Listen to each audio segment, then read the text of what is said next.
নমস্কার বন্ধুরা, মুন্নির পাকশালাতে সবাইকে স্বাগত। আজকে একটা লাঞ্চ থালি শেয়ার করব।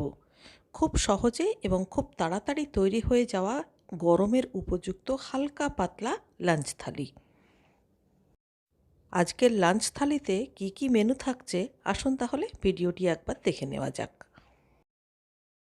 সবার প্রথমে নিয়েছি এক বাটি সাদা ভাত, এরপর নিয়েছি 1 চামচ লাল শাক ভাজা। এগুলো হচ্ছে ছোট ছোট লাল ডাঁটা শাক। এগুলোকে খুব ভালো করে ধুয়ে জল ঝরিয়ে কুচিয়ে নিয়েছি। কড়াইতে সর্ষের তেল দিয়ে কালো জিরে আর শুকনো লঙ্কা ফোড়ন দিয়ে 10-12টা রসুন ভালো করে থেতো করে দিয়ে দিয়েছি। রসুনটা একটু ভালো করে ভাজা ভাজা করে নিয়ে কেটে রাখা শাকগুলোকে দিয়ে দিতে হবে। আর নুন হলুদ দিয়ে গ্যাসের ফ্লেম একটু সিম করে ঢাকা দিয়ে দিতে হবে এই 5-7 মিনিটের জন্য। এরপর শাক সেদ্ধ হয়ে গেলে গ্যাসের ফ্লেম হাইতে করে দিতে হবে আর 2টো কাঁচা লঙ্কা ওপর থেকে ভেঙে দিয়ে ভালো করে নাড়াচাড়া করে শুকনো করে নামিয়ে নিতে হবে শাক ভাজা। এরপর দিয়ে দিচ্ছি গরমের সবথেকে প্রিয় জিনিসটা, পাতলা করে মসুরির ডাল। প্রেসার কুকারে অল্প একটু জল দিয়ে 1 কাপ মতো মসুরির ডাল ভালো করে ধুয়ে প্রেসার কুকারে দিয়ে দিলাম। ওপর থেকে দিয়ে দেব অল্প একটু সর্ষের তেল আর 1 চামচ মতো নুন। এরপর প্রেসার কুকারের মুখটা বন্ধ করে ঠিক 2টো সিটি দিয়ে সঙ্গে সঙ্গে বন্ধ করে দেব। খুব বেশি সেদ্ধ হয়ে গেলে মসুর ডাল একেবারেই খেতে ভালো লাগে না, তাই সঙ্গে সঙ্গে ঢাকাটা খুলে দিলাম। আর দেখুন ডালটা কিন্তু একদম দানা দানা রয়েছে। এবারে পরিমাণ মতো জল দিয়ে দিলাম, সঙ্গে একটু নুন আর একটু হলুদ। এবারে একটু ফুটিয়ে নিতে হবে। এরপর চলে যাব ফোড়ন দিতে।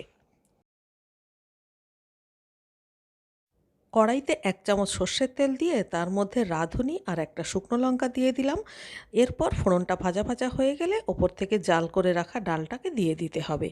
কথায় বলে ডালের মজা জালে, তাই এই সময়ে কিন্তু 2 থেকে 3 মিনিট একদম হাই ফ্লেমে জাল করে নিতে হবে আর ওপর থেকে ফ্লেভারের জন্য 2টো কাঁচা লঙ্কা চেরা দিয়ে দিতে হবে।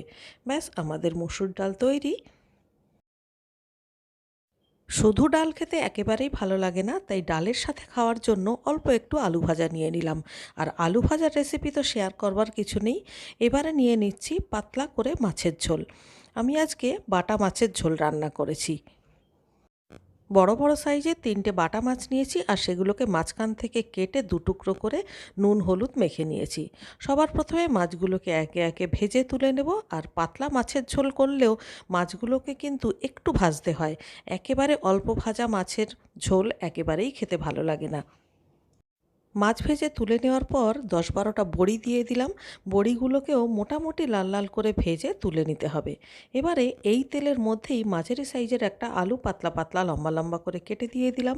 কোনো রকম মশলা দেব না এই ঝোলটাতে, তাই নুন আর হলুদ দিয়ে ভেজে পরিমাণ মতো জল দিয়ে দিলাম।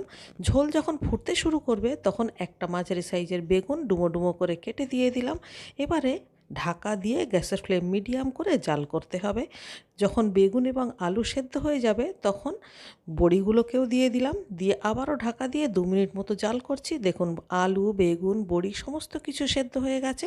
এবার এর মধ্যে ভেজে রাখা মাছগুলোকে দিয়ে দিলাম আর 5-6টা চেরা কাঁচা লঙ্কা।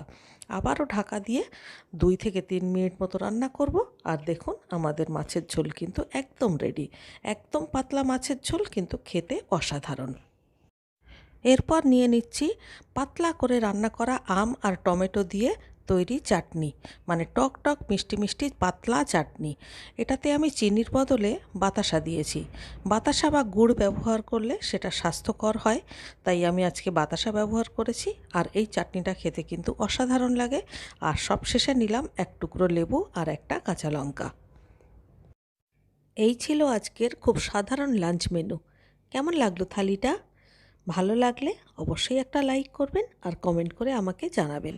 আর আপনি যদি আমার চ্যানেলে নতুন বন্ধু হয়ে থাকেন তাহলে চ্যানেলটিকে সাবস্ক্রাইব করে প্লিজ আমার পাশে থাকবেন। তাহলে আজকের মতো এই পর্যন্ত, দেখা হচ্ছে পরবর্তী ভিডিওতে আবার একটা নতুন রেসিপি সাথে নিয়ে। ততক্ষণের জন্য সবাই ভালো থাকবেন, সুস্থ থাকবেন।